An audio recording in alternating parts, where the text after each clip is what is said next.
Hey people, welcome back to the channel. तो अक्सर लोगों का मुझे मैसेज आता है कि भैया आपकी सैलरी कितनी है, कोरिया में रह के आप पैसा कितना छाप रहे हो, है ना, और उसमें से क्या पैसा, कितना कर पैसा जो है आपका बच जाता है, और कितना कर पैसा जो है आपका कहाँ कहाँ लगता है, कोरिया में खर्चे क्या क्या है, और कितना कर पैसा जो है आपकी जेब में ऑब्वियसली हर महीने बचता है, और क्या सच में कुछ बचता भी है या नहीं।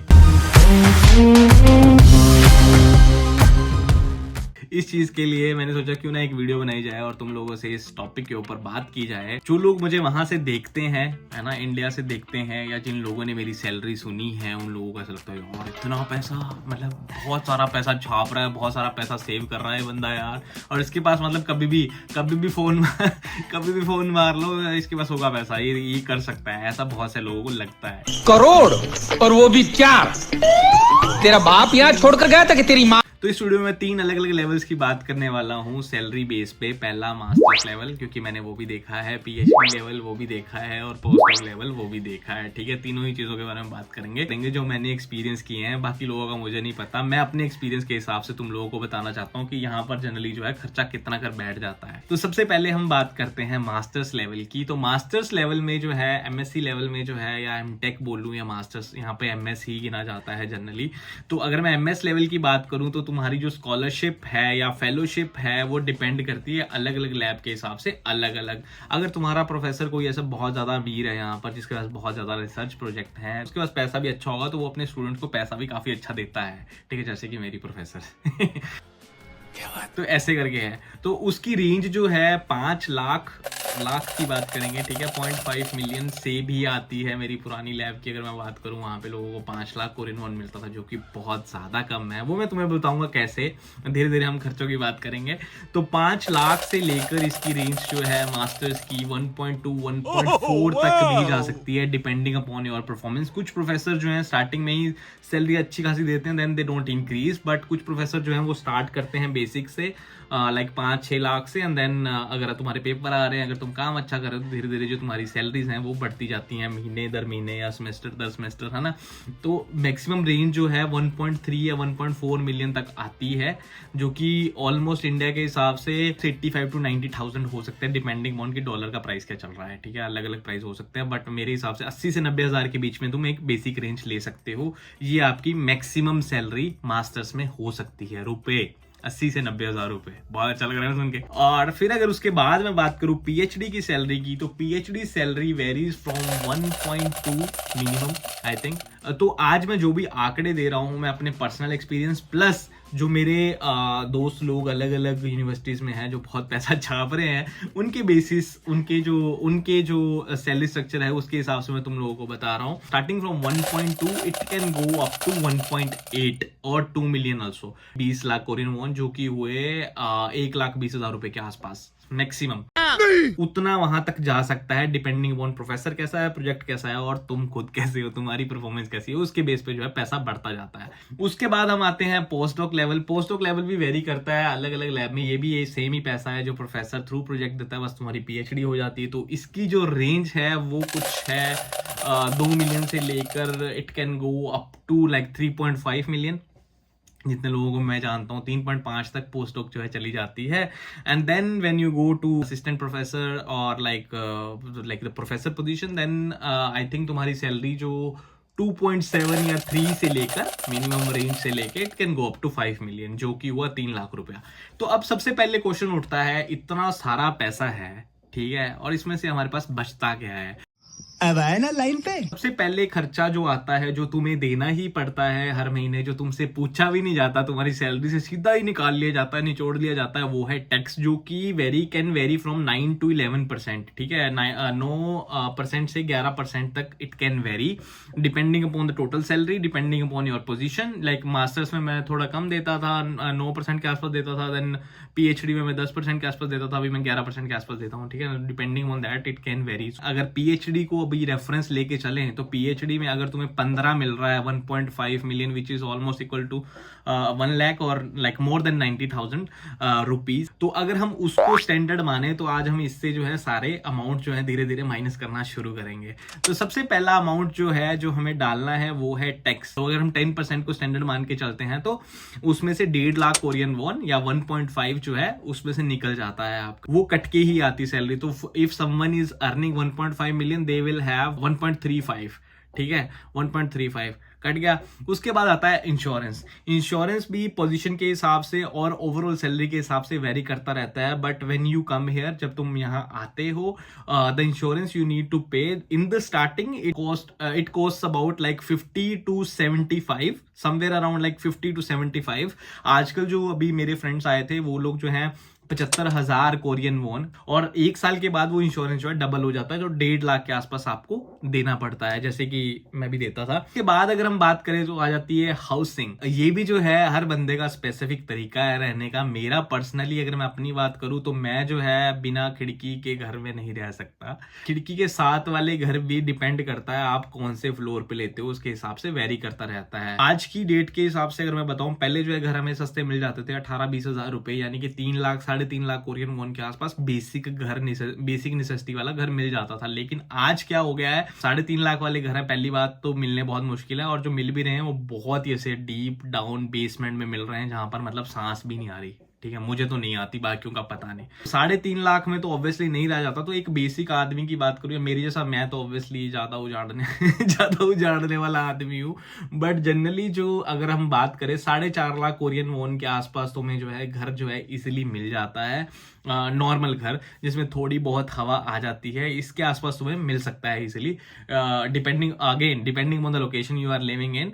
जहां भी तुम रह रहे हो उसके हिसाब से रेंट वेरी कर सकता है, बट नॉर्मल साउल लोकेशन की बात कर रहा हूं मैं, 5 से 5.5 6 लाख तक आपको मिनिमम बेसिक घर मिल जाता है। अच्छा घर, धूप वाला, रोशनी वाला, हवा वाला, 6 लाख तक तुम रख सकते हो। बट अगर तुम थोड़ा सा ठीक जैसे एनवायरमेंट में रह सकते हो, थोड़ा तो 4.5 लाख तक तुम आ सकते हो। छोटा होगा, एरिएशन तो मिल जाएगी बट एरिया छोटा होगा। उसके बाद आ जाता है इलेक्ट्रिसिटी एंड गैस। बहुत सारे घरों में अलग अलग जो हैं वो ऑप्शंस होते हैं, किसी में इलेक्ट्रिसिटी इंक्लूड होती है, किसी में, मैक्सिमम जगह electricity and gas are separate. Generally जो है सर्दियों और गर्मियों का मिला के टोटल जो खर्चा गैस और उसका आता है ऑलमोस्ट अराउंड 80,000 से 1 लाख तक आ सकता है बेसिक।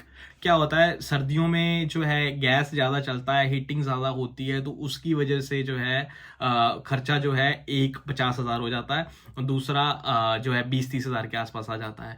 दूसरी तरफ गर्मियों में जो है एसी वाला खर्चा जो है 50,000 के आसपास आ जाता है, बिजली का खर्चा जो है 50,000 के आसपास आ जाता है, और गैस का खर्चा जो है 30,000 के आसपास आ जाता है। टोटल मिला के 80 से 1 लाख तक जा सकते हैं। बाद बहुत सारे तगड़े अमीर लोग, मेरे जैसे अमीर लोग जिनको वाईफाई की बहुत ज्यादा जरूरत है, वाईफाई के बिना नहीं रहा जा सकता, उनका वाईफाई का खर्चा है। पहले वाईफाई का खर्चा जो है ऑलमोस्ट अराउंड 22,000 कोरियन वॉन के आसपास आ जाता था, लेकिन अभी जो है महंगा हो गया वाईफाई। पुराने वाले वाईफाई तो अब लगने भी बंद हो गए। मैंने अभी रूम चेंज किया था, पुराना वाईफाई मैंने उतरवा दिया था, पता नहीं क्या मेरे दिमाग में ऐसा आया था, तो अभी मैंने नया वाईफाई लिया, बट उसकी स्पीड बहुत अच्छी है। पुरानी वाईफाई की स्पीड भी ठीक थी, बट 3-4 घंटे लग जाते थे एक वीडियो को अपलोड करने के लिए, जो कि 5-6 GB की होती थी। बट अभी वाईफाई जो है बहुत सुपर्ब चल रहा है भाई, 5 मिनट के अंदर अपनी 4K वीडियो चढ़ जाती है, जो कि बहुत तगड़ी बात है। अच्छा हाँ, तो वाईफाई का खर्चा ऑलमोस्ट अराउंड 35,000 तक तुम रख सकते हो। वन टाइम इंस्टॉलमेंट खर्चा जो है 35-40 हजार वो अलग आता है, लेकिन वाईफाई का जो मंथली जो खर्चा है वो 35,000 के आसपास आपको बढ़िया वाईफाई मिल जाता है। KT, SKT तुमने सुना ही होगा, ये सारे जो है कोरियन ब्रांड्स हैं जो वाईफाई प्रोवाइड कराते हैं। उसके बाद मोबाइल का खर्चा। देखो, सबसे जो तगड़ी चीज है वो ये है कि तुम्हें यहाँ पे फोन की इतनी ज्यादा जरूरत होती नहीं है, अनटिल अनलेस तुम किसी लैब में अपने दोस्तों को, कोई मतलब दोस्त यहाँ पे बहुत कम है, और जो होंगे भी वो व्हाट्सएप से तुम्हारे साथ कनेक्टेड होंगे, काकाओटॉक से तुम्हारे साथ कनेक्टेड होंगे। तो अगर तुम्हारे पास इंटरनेट भी है तो कॉलिंग की जरूरत है नहीं, मतलब वाईफाई वगैरह मैक्सिमम हर जगह मिल जाता है यहाँ पे कोरिया में, बट स्टिल मेरे जैसे मेरे जैसे अमीर लोग जिनको बहुत ज़्यादा ज़रूरत है फ़ोन के अंदर इंटरनेट की, तो हमारा जो टोटल खर्चा जो है अनलिमिटेड कॉल्स का मैंने प्लान ले रखा है, और जो मेरा इंटरनेट का खर्चा है टोटल मिला के अगर मैं बोलूँ, एक प्लान है मेरा जो ईयरली जो है मुझे रिन्यू करवाना पड़ता है। केटी का प्लान है मेरे पास। It is almost about like 75K Korean won, but because मेरे पास कॉन्ट्रैक्ट है 2 साल का इकट्ठा, तो वो कम होके जो है अपना जो है 50-55 हज़ार के आसपास आ जाता है। ये है टोटल खर्चे जो तुम्हारे जाने ही जाने हैं, डिपेंडिंग अपॉन पर्सनल प्रेफरेंसेस, बंदे को क्या करना है, क्या बोलते हैं वो किस तरह जीता है यहाँ पर, या कोई चीज़ें हैं जो वो सेक्रीफाइस कर सकता है like wifi and all. you can remove, you can have one connection in your phone, or you can live without them। ठीक है, रात को जाके तुम सीयू के पास यहाँ पे खड़े हो सकते हो, सीयू कन्वीनियंस स्टोर वगैरह जो भी है यहाँ पड़ोस में, तुम वहां जाके खड़े हो सकते हो, फोन पे बात कर सकते हो, वैसा भी चल सकता है। जोर जोर से बोल के लोगों को स्कीमें बता दे। पर अगर कोई उजाड़ू है मेरी तरह, तो they can use this. Travelling का खर्चा, अगर तुम बहुत तगड़े ट्रैवलर हो, मतलब इधर उधर आते जाते रहते हो, हर उसमें तुमने घूमना है, हर वीक में घूमना है, तो एक नॉर्मल डिस्टेंस के लिए जो बस का किराया है वो 1500 से 3000 तक आ जाता है वन साइड का। ठीक है, डिपेंडिंग ऑन कौन सी बस जा रहे हो, नॉर्मल बस जा रहे हो, रेड बस जा रहे हो, एक्सप्रेस बस जा रहे हो, ऐसे वैसे करके। और ट्रेन का खर्चा भी सेम ही है, मतलब 1500 तुम रख सकते हो एक साइड का खर्चा, तो आने जाने का हो गया 3000। तो हफ्ते में अगर तुम समझो 4 बार भी जा रहे हो, तो 12 से 15 हज़ार का खर्चा जो है तुम्हारा ट्रैवलिंग का हो जाता है, वो भी तुम माइनस कर सकते हो। उसके बाद अगर हम बात करें खाने का खर्चा, अगर कोई बंदा वेजिटेरियन है तो उसके लिए मैं बोलूँ खर्चा थोड़ा कम है, किफ़ायती है, अच्छे से निकल सकता है। वहीं दूसरी बात ये भी आ जाती है कि यार it depends on the person कि वो किस तरह पैसा उड़ाता है के बेस पे है। बट स्टिल अगर मैं बात करूँ तो हमारा जो महीने का खर्चा, अगर मैं ग्रोसरी की बात करूँ, राशन की बात करूँ, दालें और ये सब सारी बात, सब पहली बात बहुत लोगों का क्वेश्चन है, मैं यहाँ पे जवाब दे रहा हूँ, इंडियन खाना मिलता है, सब कुछ मिल जाता है, A to Z हर चीज़ तुम्हें ऑनलाइन मिल जाएगी। जो नहीं भी मिलेगी वो 4-5 दिन बाद डिलीवरी के बाद मिल जाती है। बहुत इंडियन स्टोर्स हैं जहाँ से तुम सारा अब तो मतलब सब कुछ ही मिलना शुरू हो गया है, वो सब तुम ले सकते हो। मैं अगर एज एन इंडिविजुअल एक बंदे की अगर मैं बात करूँ, मुझे जो है राशन मंगाना पड़ता है almost like every 3rd month I should say. 3 महीने बाद मुझे जो है 1 लाख तक का राशन मंगाना पड़ता है, जो कि आटा, चावल और कुछ दालें, मसाले वगैरह सब आ जाते हैं। 3 महीने में मैं एक बार राशन मंगाता हूँ, जो कि मुझे 1 लाख का पड़ता है। तो per month grocery can go up to 30,000 Korean won, जो कि 2000 रुपये के आसपास होता है। ठीक है, वो कोई ज़्यादा खर्चा आता नहीं है एक बंदे का। एंड इसमें भी थोड़ा सा अपना जो है पर्सनल प्रेफरेंस अलग होती है, हर बंदे का खाना पीना थोड़ा अलग है। मैं सब्जियों में ज़्यादा रहता हूँ, इसलिए मुझे दालों का खर्चा ज़्यादा नहीं है। तो जो लोग दालें वगैरह ज़्यादा खाते हैं उन लोगों को ऑब्वियसली दालों का खर्चा बहुत ज़्यादा पड़ेगा। तो वेजिटेरियन लोगों के लिए अगर मैं बताऊं तो देखो सब्जियों का जो खर्चा है ऑलमोस्ट अराउंड, अगर मैं एक हफ्ते की बात करूं तो 20,000 के आसपास तुम्हारी सब्जियां जो है आ जाती हैं, 20 से 25,000। इट कैन वेरी अपनी प्रेफरेंस के ऊपर। कोई ऐसा है भाई मैं तो ये खाता हूँ, मैं तो ये खाना है, ये महंगा है, गोभी बहुत महंगी आती है कई बार, तो अगर किसी ने गोभी खानी है, किसी ने करेला खाना है, तो ये वाली चीज़ें वैसे तो बहुत रेयर मिलती है। सब्जियां मिला मिलो के 4 या 5 ही मिलती हैं, बट जो मिलती हैं वो दूसरी जो मिलती हैं जैसे पनीर हो गया, ये सब चीज़ें ये ऑनलाइन मंगानी पड़ती है तो महंगी पड़ती है। तो मैं बेसिक एक आम आदमी की बात करूं, मेरे जैसे आदमी की बात करूं, तो मुझे 25,000 पर वीक के हिसाब से सब्जियों का खर्चा पड़ता है। उसके हिसाब से 1 लाख कोरियन वॉन तुम वो भी माइनस कर सकते हो महीने का। मेरे हिसाब से एक के अंदर सब कुछ हो जाएगा। कोई बंदा स्पेसिफिक ऑब्वियसली कोई फ्रूट खाने वाला है, या कोई अलग अलग तरह के फ्रूट खाने वाला, कई लोग होते हैं कि हाँ भाई मैं तो बड़ा डाइट कॉन्शियस हूँ, ठीक है, मुझे तो फ्रूट चाहिए, मुझे ये वाले फ्रूट चाहिए, तो वो सारी चीज़ों के लिए खर्चे जो हैं अलग हैं। मैंने उन चीज़ों को इंक्लूड नहीं किया है। फिर भी अगर मेरे हिसाब से 1 लाख के अंदर तुम मैनेज कर सकते हो, सब्जियां भी और थोड़ा बहुत फ्रूट भी। इसके बाद अगर हम आ जाते हैं जो बेसिक नेसेसिटी जो डेली का है, दूध है, दही है। तो दूध जो है बेसिकली 2 लीटर दूध जो है आपको 4,000 कोरियन वॉन के आसपास मिल जाता है, जो कि 240 रुपये के आसपास तुम समझ सकते हो। ऑलमोस्ट अराउंड 2 लीटर 1.8 लीटर होता है, तो 2 लीटर के आसपास दूध जो है वो मिल जाता है। ये भी जो है depending upon person to person की वो कितना दूध पीता है, उसके हिसाब से खर्चा तुम जो है काउंट कर सकते हो। बट अगर मैं अपनी बात करूं तो मुझे जो है 8 से 10 लीटर तक का दूध जो है मुझे पर मंथ लगता है। इससे ज़्यादा मैं दूध मैं पीता नहीं हूँ, चाय बहुत कम बनाता हूँ। दूध दही का खर्चा जो है ऑलमोस्ट मिला के 30,000 से 35,000 कोरियन वॉन तुम दूध दही का खर्चा रख सकते हो पर मंथ का। बट अगर तुम नॉन वेजिटेरियन हो, अगर बाहर खाना पसंद करते हो, तो खर्चा जो है बहुत ज़्यादा है।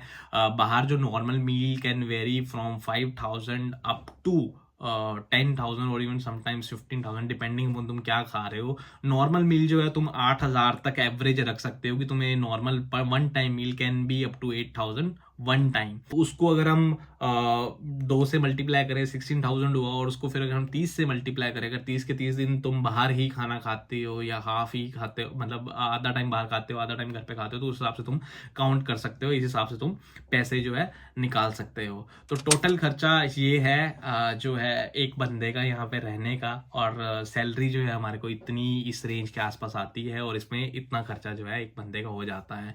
बहुत लोगों को क्वेश्चन होगा भैया मास्टर्स में तो मिलते ही इतने कम है, तो फिर कमरा कैसा? तो कमरा भाई या तो फिर आप किसी फ्रेंड के साथ लो, या फिर कोई ऐसा कमरा ढूंढो जो कि मतलब बहुत सस्ता हो। अच्छा, मैंने एक चीज और ऐड नहीं की, बहुत सारे लोग हैं जो पार्टीज करना पसंद करते हैं, मैंने उनका खर्चा नहीं गिना। बाहर जाओगे, दारू पियोगे, खाना बाहर का खाओगे, तो वो वाली चीजें नहीं गिनी है, बाहर क्लब एंड ऑल। मैं जाता नहीं हूँ तो मुझे पता नहीं है कितना खर्चा आता है। तो ये थी आज की वीडियो। अगर वीडियो पसंद आई हो, लाइक करना, शेयर करना, कमेंट करना, और तुम्हारे क्या व्यूज हैं इस चीज के ऊपर। अगर तुम्हें लगता है मैंने कोई चीज जो है छोड़ दी है, या फिर मुझे किसी चीज पर डिटेल में वीडियो बनानी चाहिए, तो तुम मुझे कमेंट सेक्शन में कमेंट करके जरूर बता सकते हो। और अगर ऐसा ही कोई टॉपिक है तुम्हारे पास जिस पे हम ऐसी कोई इंटरेस्टिंग सी वीडियो बना सकते हैं, ठीक है, वो तुम बता सकते हो। मेरे रिश्तेदार अभी भी सोच रहे होंगे कि यार मतलब फिर भी इसने अपनी सैलरी तो बताई नहीं। नहीं बताऊंगा, ये बातें बताई नहीं जाती, नजर लग जाती है। ठीक है, जलते रहो, बहुत पैसा है मेरे पास और करोड़ों में खेल रहा हूं मैं। तुम लोगों को चाहिए तो तुम भी आ जाओ। Radhe Radhe. How do you convert PDF